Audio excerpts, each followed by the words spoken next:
Ano 2012 naglaga ito po? na naganap at nabanggit mo nga doon na kumbaga napakatagal na ito na panahon, nananahimik na siguro ang iyong kayo po. Pero ang tanong, bakit po kayo lumantad at kumbaga banggain kung sino man yung nandoon na kalagay sa dokumento na ito na nangyari 2012 pa po? Una-una, hindi ko nga po, hindi ko nga po ini-expect yung paglabas itong mga dokumento na ito. Kasi nung makita ko ito, no, dahil doon sinabihan ako, nung mapanood ko, talagang nagulat talaga ako. Ang ang una na talagang, sino naglabas nito? Siyempre, nandun yung galit, ganun din sa galit ko kay Maharlika, at sa kung sino doon sa mga taga-PIDEA na naglabas nito.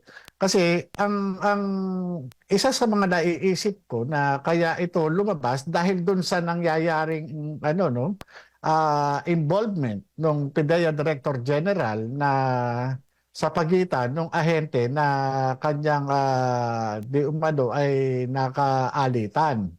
Kaya isa yun sa mga dahilan na nakikita ko. Ngayon, dito sa sa paglabas ko dahil talagang ako yung yung kagaya nakita naman natin sa Senado, no, kung hindi ikaw lalabas sa investigasyon na to, no, lalo lang nila akong talagang magiging scapegoat, 'di ba? Nakita naman natin sa Senado talagang ginawa nila sa halip na imbitahan nila ako, tanongin nila kung ano itong mga dokumento na ito, ang ginawa, nagmistulang abogado ni Pangulong Marcos, yung Director General ng PIDEA.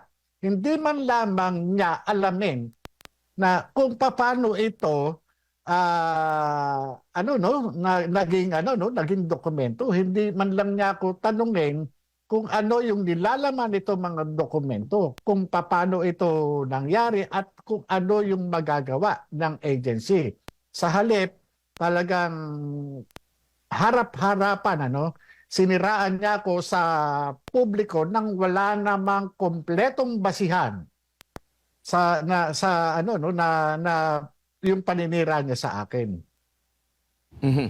And doon po sa pagdinig, tingin mo na ungkat ang dapat mausisa at dapat na malaman ng taong bayan? Kasi kung pagbabasehan natin ang mga comments, no, doon sa live stream, tila nakukulangan sila, may something sila na hindi na-satisfy ang ating mga kababayang nanonood kahapon. Sa inyo po, naging daan ba ang unang pagdinig para mailahad sa taong bayan ang katotohanan?